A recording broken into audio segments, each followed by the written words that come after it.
Selamat pagi anak-anak Ibu. Jumpa kembali dalam pelajaran geografi. Hari ini kita kembali mempelajari mengenai letak. Dan kali ini kita akan belajar mengenai letak wilayah Indonesia. Letak wilayah Indonesia dapat ditinjau dari tiga segi, yaitu letak geografis, letak astronomis, dan letak geologis. Kita mulai dari letak geografis. Letak geografis adalah letak suatu wilayah berdasarkan kedudukannya di bola bumi. Kalau kita lihat letak geografis Indonesia, maka Indonesia ini sedang berada pada posisi silang. Karena secara geografis Indonesia diapit oleh dua benua, benua Asia, benua Australia, dan dua samudra, Samudra Pasifik dan Samudra Hindia. Sekarang kita lihat apa dampaknya terhadap wilayah Indonesia secara geografis. Ketika Indonesia diapit oleh dua benua, maka Indonesia dipengaruhi oleh angin muson. Akibatnya Indonesia akan beriklim muson, yaitu iklim yang berganti 6 bulan sekali. Musimnya adalah musim hujan dengan musim kemarau. Selain itu, karena diapit oleh Asia dan Australia, wilayah Indonesia banyak memiliki keanekaragaman budaya karena dipengaruhi oleh budaya Asia dan budaya Australia. Kita akan melihat bagaimana pengaruh angin muson di Indonesia. Angin muson terdiri dari angin muson barat dan angin muson timur. Dinamakan angin muson barat karena datangnya dari arah barat, dinamakan angin muson timur karena dia bergerak dari arah timur. Angin muson barat berasal dari benua Asia. Angin ini masuk ke wilayah paling barat Indonesia terlebih dahulu, yaitu Sumatera, Jawa, Kalimantan, Nusa Tenggara, dan Sulawesi. Angin ini menghasilkan musim hujan di Indonesia karena banyak membawa uap air. Sedangkan angin muson timur datang dari arah timur, yaitu asalnya berasal dari benua Australia.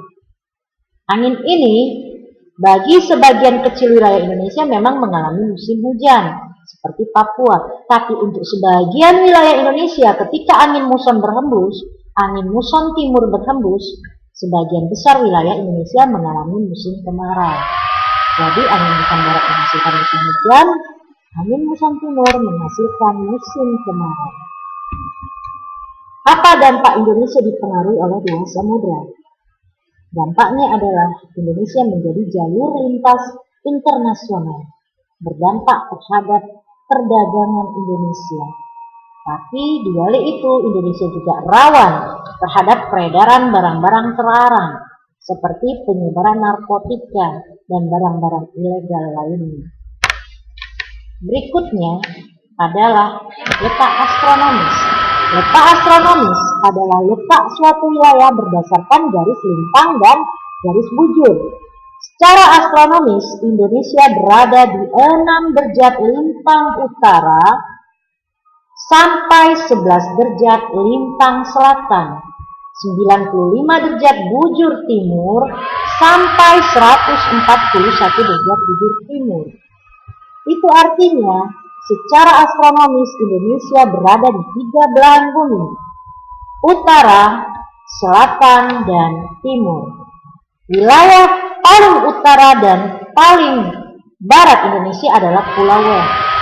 Wilayah paling timur adalah perbatasan Papua dengan Papua Nugini, dan wilayah paling selatan Indonesia adalah Pulau Rote. Apa dampaknya terhadap wilayah Indonesia secara astronomis? Selain Indonesia berada di belahan bumi utara, selatan, dan juga belahan bumi timur, Indonesia berdasarkan lintangnya pasti dilalui oleh garis lintang 0 derajat, atau yang sering disebut dengan garis khatulistiwa, karena ada daerah utara, ada daerah selatan. Kemudian, Indonesia beriklim tropis karena wilayah yang berada antara 0 sampai 23,5 derajat, baik utara dan selatan, akan mengalami iklim tropis. Iklim tropis adalah iklim dengan suhu udara yang rata-rata tinggi. Artinya udara di Indonesia cukup panas. Tapi Indonesia diuntungkan karena memiliki curah hujan yang tinggi.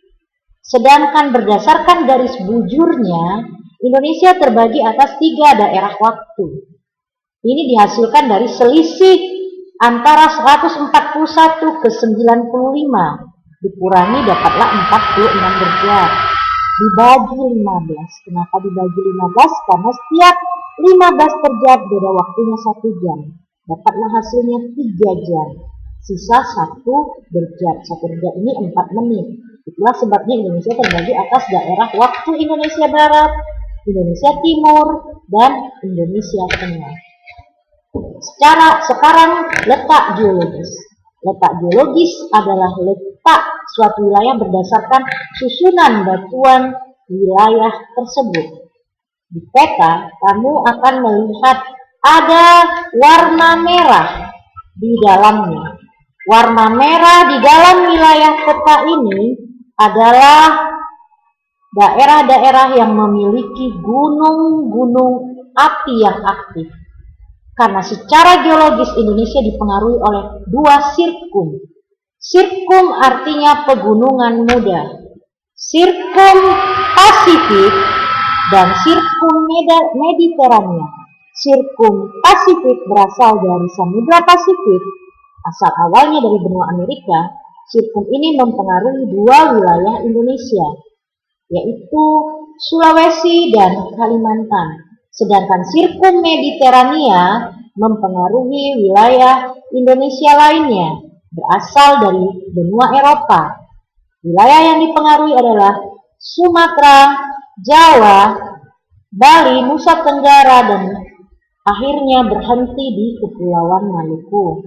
Kenapa Pulau Kalimantan kok tidak ada gunung aktifnya? Pada mulanya, Kalimantan memiliki gunung aktif. Tapi saat ini gunung-gunung di Kalimantan semua sudah mengalami aktivitas vulkanisme dan tidak ada lagi mengandung magma, sehingga gunung di Kalimantan adalah jenisnya gunung-gunung tua. Selain diapit oleh 2 sirkum, Indonesia juga dipengaruhi oleh 3 lempeng. Lempeng Pasifik, lempeng Indo-Australia, dan lempeng Eurasia. Apa itu lempeng? Lempeng adalah bagian dari kulit bumi yang memiliki luas dan ketebalan. Lempeng ini bergerak terus setiap hari karena berada di atas cairan magma. Dampak geologis Indonesia untuk pengaruh dari sirkum, Indonesia pasti memiliki tanah vulkanis yang subur. Kemudian Indonesia memiliki banyak barang tambang. Tapi di balik itu Indonesia akan mengalami bencana alam vulkanisme atau gunung meletus. Dampak diapit oleh 3 lempeng litosfer, Indonesia rawan terhadap bencana gempa tektonik. Demikianlah pelajaran kita hari ini. Kamu diberikan tugas untuk menarik kesimpulan dari apa yang sudah Ibu terangkan. Kamu carilah dampak positif dan negatif dari masing-masing letak wilayah Indonesia. Kamu buat di buku latihan, kemudian kamu kirim jawabannya ke GC. Demikianlah pelajaran kita pada hari ini. Semoga kamu mampu memahaminya dan boleh bertanya apabila ada yang tidak bisa kamu pahami. Sampai jumpa minggu depan.